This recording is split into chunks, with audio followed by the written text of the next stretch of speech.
ప్రముఖ సింగర్ మంగ్లీపై వస్తున్న 10 కోట్ల ఆర్థిక స్కామ్ ఆరోపణలను ఓయూ విద్యార్థి జేఏసీ గిరిజన విద్యార్థి సంఘాల నేతలు తీవ్రంగా ఖండించారు.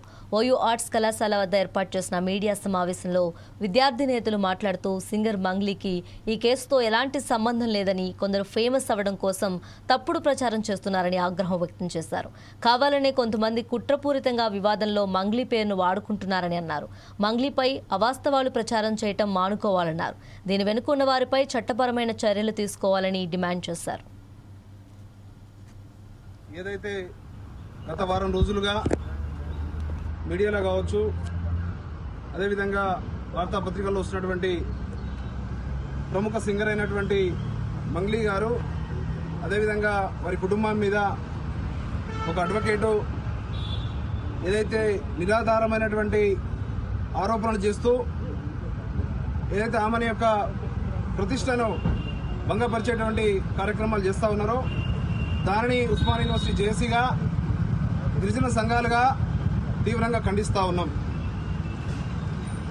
నిజంగా ఎలాంటి ఆధారాలు లేకుండా ఏదైతే ఒక మారుమూల తండా నుంచి ఇలా అంతర్జాతీయ స్థాయి వరకు ఒక ప్రముఖ గాయనిగా పాట నమ్ముకొని ఎదిగినటువంటి ఒక గిరిజన బిడ్డ మంగ్లీ గారి మీద కావాలని కొంతమంది కుట్ర చేస్తున్నట్టు మాకు తెలుస్తూ ఉన్నది.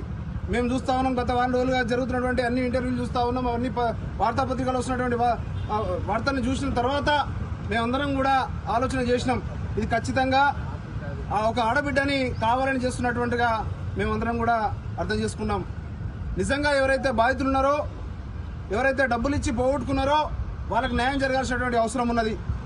ఎవరైతే నిందితులు ఉన్నారో, ఎవరైతే మనం మోసం చేసిరో, ఆ బాధితులకి సంబంధించినటువంటి డబ్బులు తీసుకొని మోసం చేసినటువంటి వారిపైన ఖచ్చితంగా చట్టపరమైనటువంటి చర్యలు తీసుకోవాలని కూడా మేము డిమాండ్ చేస్తా ఉన్నాం.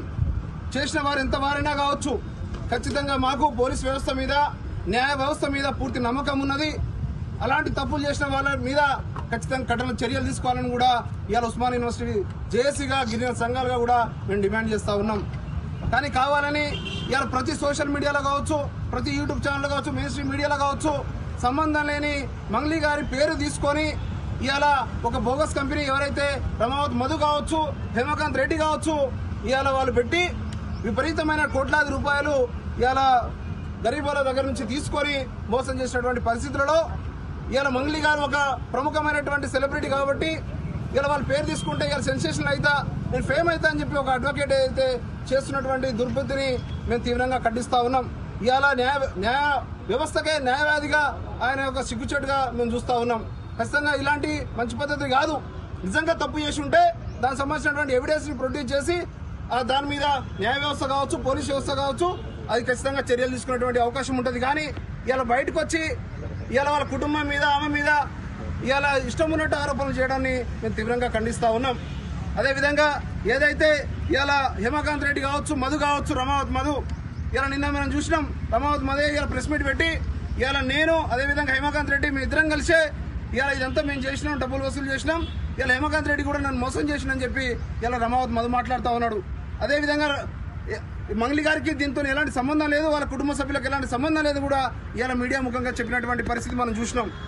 కాబట్టి ఇలా నిజంగా ఎవరైతే నష్టపోయినటువంటి బాధితులు ఉన్నారో వాళ్ళకి న్యాయం జరగాలని వారి వైపున మేము కూడా ఉండి కొట్లాడతామని కూడా తెలియజేస్తా ఉన్నాం. ఎందుకంటే దాదాపు దాంట్లో 80-90% లంబాడి గిరిజన ప్రజలే ఉన్నారు. ఇలా భూములు కుదబెట్టుకొని, బంగారం కుదబెట్టుకొని ఇలా వాళ్ళు ఇలా డబ్బులు ఇచ్చినటువంటి పరిస్థితి చూసినాం. అదేవిధంగా మేము ప్రజలకు కూడా ఒకటి చెప్తా ఉన్నాం, అధిక వడ్డీ ఆశతోని, అత్యాశతోని మీరు ఇలా మీరు కష్టపడేటువంటి డబ్బును అంతా కూడా ఎవరికి పడితే వాళ్ళకి ఇచ్చి ఇలా బోగస్ కంపెనీలు చూసి అసలు కంపెనీలు ఎక్కడున్నాయి, ఆ వెంచర్లు ఎక్కడున్నాయి, డబ్బులు ఎక్కడ ఇన్వెస్ట్ చేస్తూ ఉన్నారు, ఏది కూడా మీకు తెలియకుండానే మీరు అనవసరంగా నమ్మి ఇలా ఈ విధంగా మోసపోతూ ఉన్నారు. కాబట్టి ఖచ్చితంగా ప్రజలారా మీరు కూడా ఆలోచన చేయండి. మీరు అనవసరంగా ఈ విధంగా చిక్కుకొని నష్టపోవద్దని కూడా చెప్తా ఉన్నాం. కాబట్టి ఇప్పటికీ మేము పోలీసు వ్యవస్థ నమ్ముతా ఉన్నాం, న్యాయ వ్యవస్థ మీద నమ్మకం ఉన్నది. ఖచ్చితంగా బాధితులకు అండగా ఉంటాం. అదేవిధంగా నిందితుల శిక్ష పడాలని కూడా కోరుకుంటా ఉన్నాం. అదేవిధంగా ఏదైతే మంగ్లీ గారి పైన ఇవాళ అసత్య ఆరోపణలు చేస్తూ ఉన్నారో దాన్ని తీవ్రంగా ఖండిస్తా ఉన్నాం. ఖచ్చితంగా వారికి కూడా అండగా ఉంటాము అని చెప్పి తెలియజేస్తా ఉన్నాం.